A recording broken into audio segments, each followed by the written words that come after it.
Hi everyone, it's TanyaMFK here with your 52 weeks of momentum lesson recap. We are in week 20. If this is your first time, hello, my name is Tanya Marie Figueres-Kreisinger, more easily known as TanyaMFK.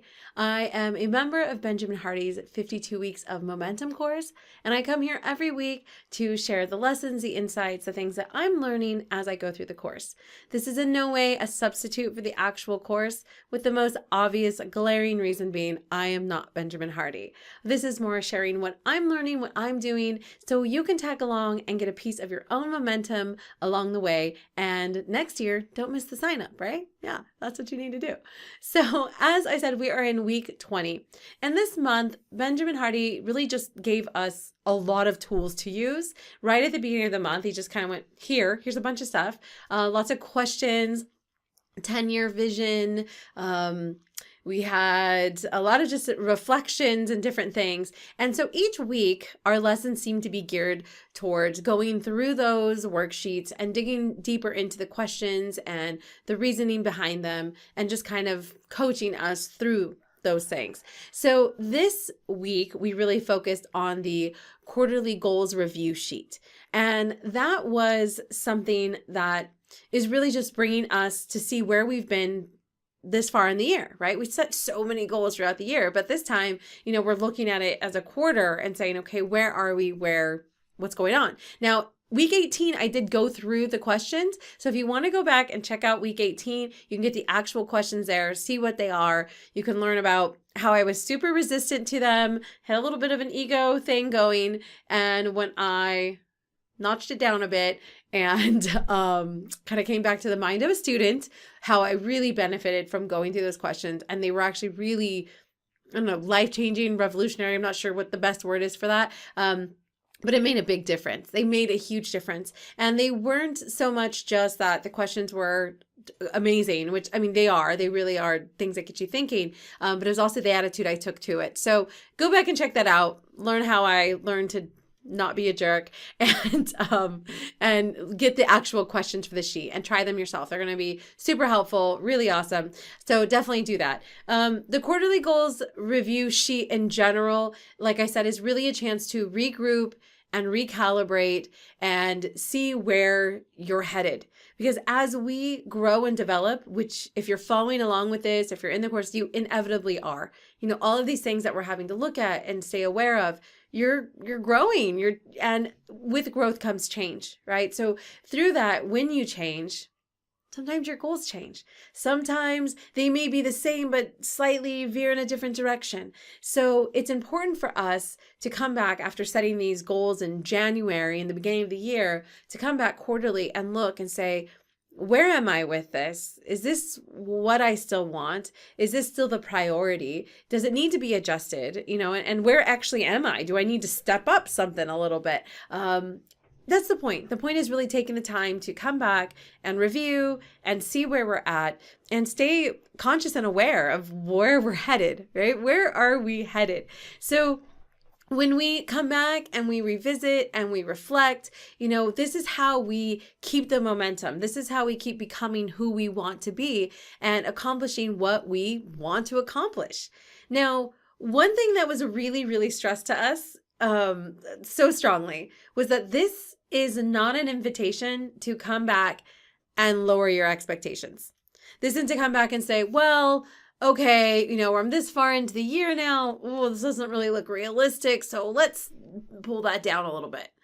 That's not what this is about. And as you've learned, if you've been following along with me, and if, doing your own homework and work as well, the consistent thread throughout this is momentum, right? Is continually pushing something that it goes faster and faster and it just keeps going. And that goes along with the 10x beliefs, the 100x beliefs, the sprint goals. All of these things are about pushing and going further than you ever thought you could. A lot of times we're not pushing ourselves. If anything, we're throwing ourselves down a hill. We're like, oh, this is so much. And we have all this stuff, but we're not so clear on this stuff. And so it's not getting us anywhere. So yeah, we might feel they already have a lot of stuff. I already have, momentum, but maybe it's in the wrong direction, right? So the theme here has always been aiming higher, going bigger, setting unrealistic goals. I even mentioned in the last video, we were asked to look at some goals and then further to look at 10xing those goals. And I kind of got attitude with it again. It was like, oh my gosh, I'm in the course. I'm already setting my height so high. Like, oh, so I started answering the questions very sarcastically at first. Like, oh, okay, what would it take? Like my life, my whole time. I was, resistant to it. And as I let it go and I started going through those, I started realizing like this crazy goal, and it was crazy. It was like $1 million in 6 months or something, which I think is crazy. Maybe for some of you it's not. I thought it was crazy for me. And as I started writing the 10x goals and what it would take to make that happen, I was like, wow, this isn't actually that unrealistic. Oh my gosh, right? Who would say that? But that's what this is about. That's what and why we don't lower our expectations. That's why we set them high. Because when we set them really high, all the other fluff falls away. Because we're like, wow, I'm set on something so big right now. I can't be bothered with this, that, and the other thing. I don't have shiny object syndrome because there's one big freaking shiny object right here. And it's so big. That's the thing I'm focusing on.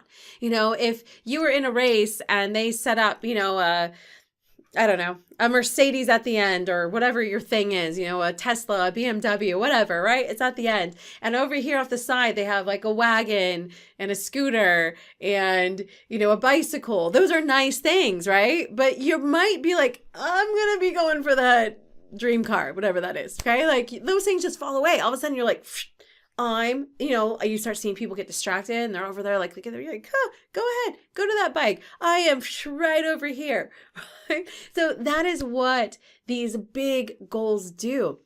And so much more than that. I think they show us in a lot of ways, how much more we can accomplish. Because, whether we hit that goal or not, we talked about this before, it's the process, right? It's the process because we probably, even if it's here, instead of setting our expectations here and going, yeah, okay, I can get that. We said it's so crazy here that maybe we make it here, right? But how much further is that than over here was in that small little expectation? Like, so do not lower expectations. Do not set realistic goals. As a matter of fact, Benjamin Hardy wrote an article just a couple days ago, and it's called The Number One Reason to set unrealistic goals.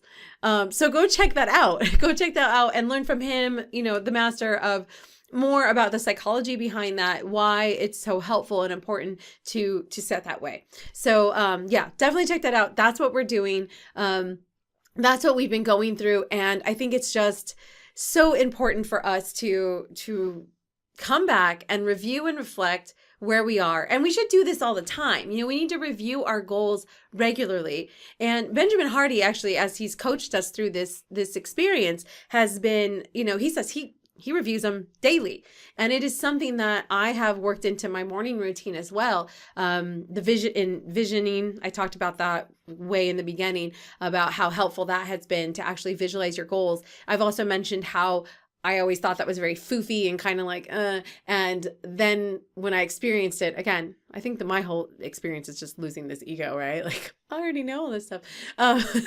That's my theme as you'll watch these videos. But I was like, wow, this actually has some power in it. This gets you excited because you have an emotional connection to experiencing and visualizing these goals as if they've already happened. So I've worked it into my daily schedule to review my goals, to think about where they are. And this does several things. It reminds you, right? It reminds you. And I think in a daily, if you go that route to go daily, it really starts to give you this excitement for the day. It also refines your focus. You're like, oh yeah, that's right. That's what was important today. That's what the big goal is. That's why I'm doing this little thing here, here, here, because of these things. That's right. Again, it may also give the opportunity to readjust and look at it and say, you know what? I've thought about this so many times and it doesn't even resonate with me anymore. And now it's time to change something else. So daily, obviously awesome. Weekly, super awesome recap. Whatever the thing is, at least worst case scenario, we're invited to do them quarterly, right? Coming back to the point of the worksheet is that at least if nothing else, we need to stop every 90 days and look and see where we're at, where we've been, what we want. And this is another analogy that's been shared with us several times through the course. And it keeps coming back all the time because I think it's so powerful, is that, you know, an airplane, as it flies, once it takes off and it's like, this is where I'm headed. If it just goes, if it's just like, phew, that's it, you know, guys on autopilot sitting back, then it ends up like something like 500 miles off course, right? Which is the difference of like, I think it's like going from, you know, headed for New York and ending up in New Hampshire, right? Which is not the same, right? It's not the same goal. I'm like, well, you're still on the East Coast. You're like, yeah, but I needed to be in New York. So this doesn't work. New Hampshire is not where I'm headed, right? So it's important. And because of all the different things that are happening in the air and, you know, whatever, right? I'm not the person to talk about this stuff. But as that happens and things are being pulled in different directions and whatnot, the pilot has to continually course correct. He's got to kind of bring you back. Like, here, get over this way. This is where we're headed. So when he does that, guess what? We end up in New York or wherever it is we're headed. How perfect is that of an analogy for everything? You know, as we go through, life is happening. It's pulling us here and here and here. And if we're not paying attention or we're not aware of it, we're going to end up over here.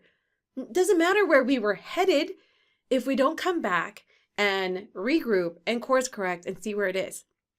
So yeah, super, super important to do this, to set it up, put a reminder in your calendar, whatever it is that works for you. And if you need the questions, it's like more specific, go back and check when we reviewed the questions and use those. Use those all the time to see where I'm headed, what I'm doing, what I want. You know, is it still important? All of those great things.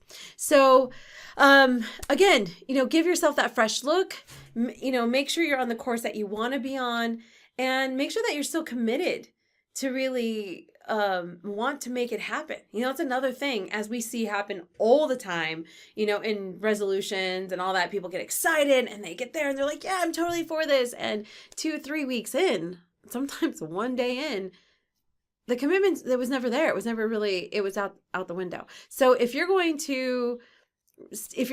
committed, if you're really committed, then it's time to invest in that commitment. It's time. And whether that is taking courses or, you know, setting up for some class or whatever, you know, hiring a mentor, or sometimes just time. It might be an investment of time.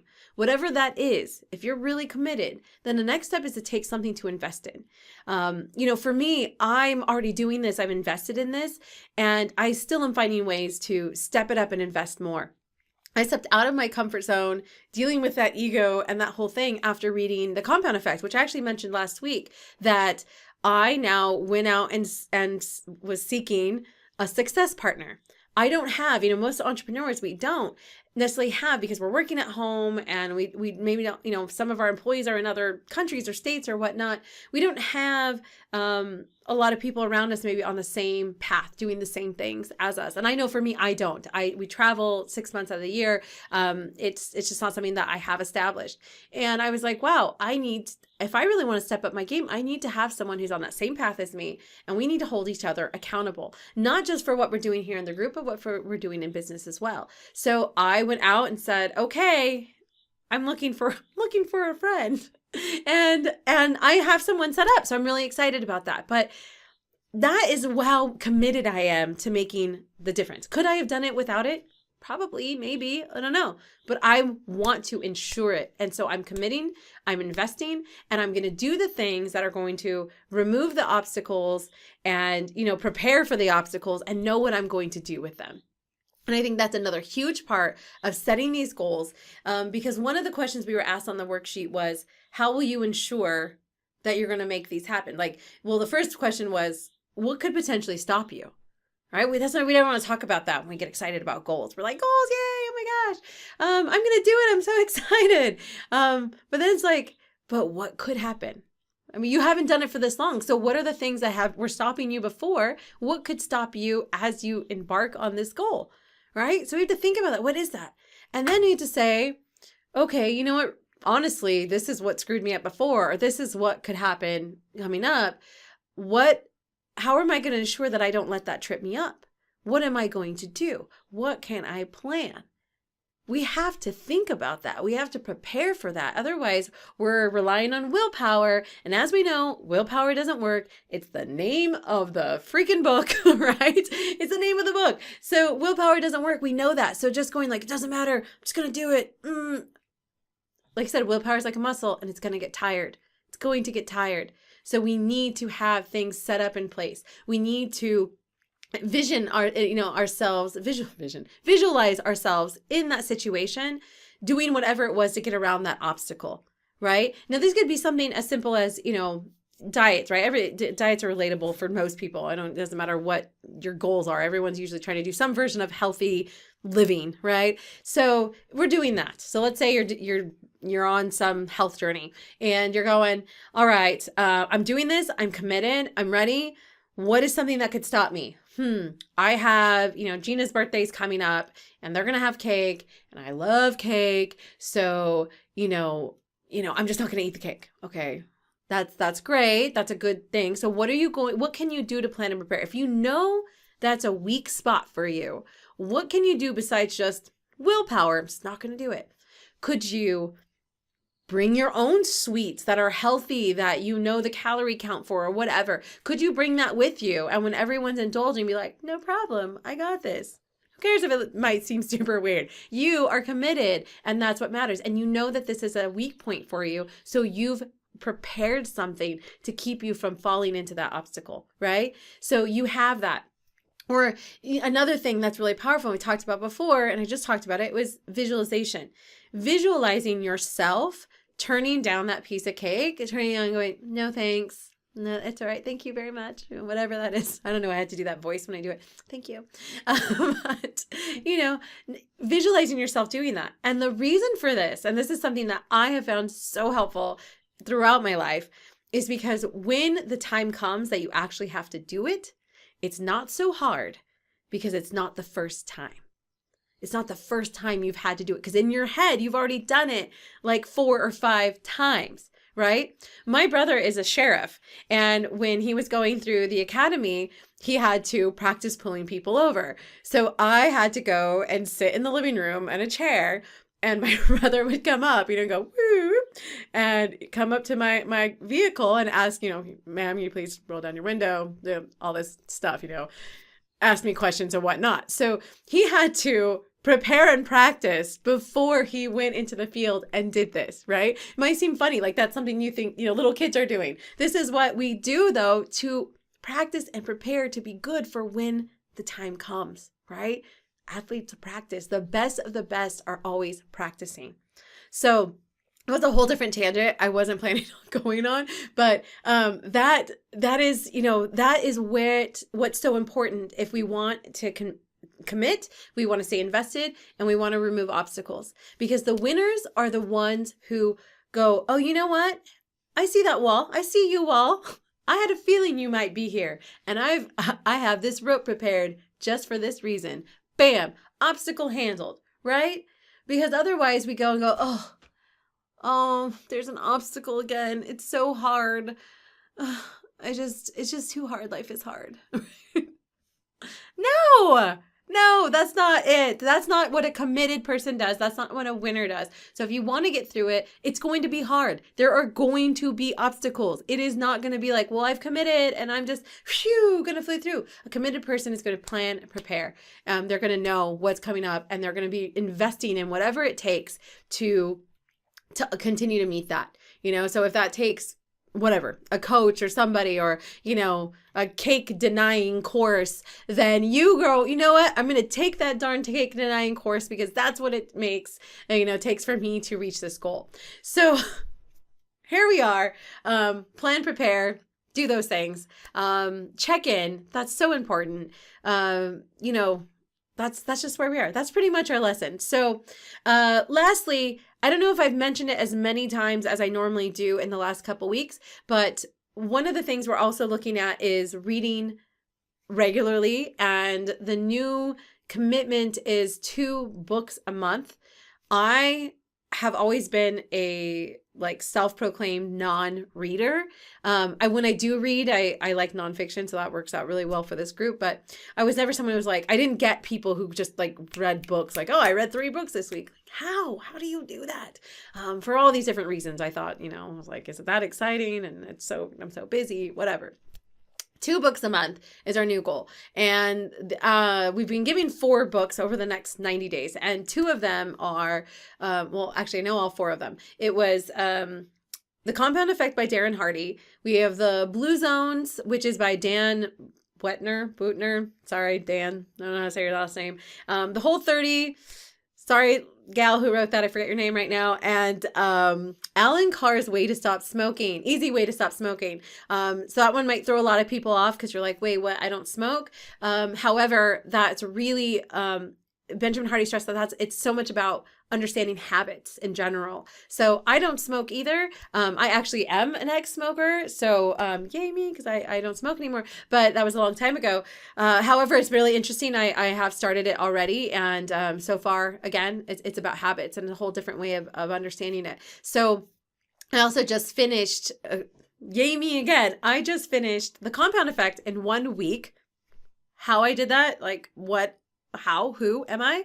And then The Blue Zones, I finished the next week. Now I have a toddler. I do these videos. I do a lot of stuff. I'm running a business. So no excuses. No excuses. It can be done. And it's really easy read. It was a really easy to take in the information. What I really enjoyed about The Compound Effect is that he just gets straight to the point. He's like, look, this is what it is. This is what I'm talking about. And if you want to try to change something, this is what you need to do and do it now. So that's kind of easy enough. And same with The Blue Zones. I feel like Blue Zones was really exciting. I was actually very skeptical about it, being the health background that I have, that I actually am well-versed in a lot of these things. I was like, I'm not going to learn anything new here. Again, ego. Geez, Tanya.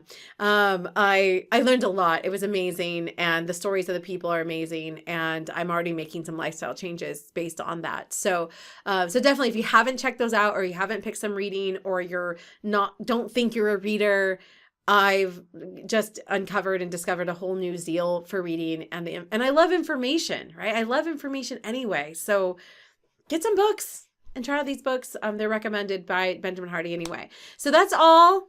I kind of rambled a little bit, guys. That's all. Have a great week. If you enjoyed this, then subscribe to the channel and you'll get notified when our next lesson comes up. Go back and check the playlist, do all that fun stuff. And if you're an entrepreneur and you want to take these kind of things and move them into your business journey and your structure and building and growing that way, definitely follow me at TanyaMFK on both Facebook and Instagram. All right. So thanks so much for hanging out and have a good week. Bye.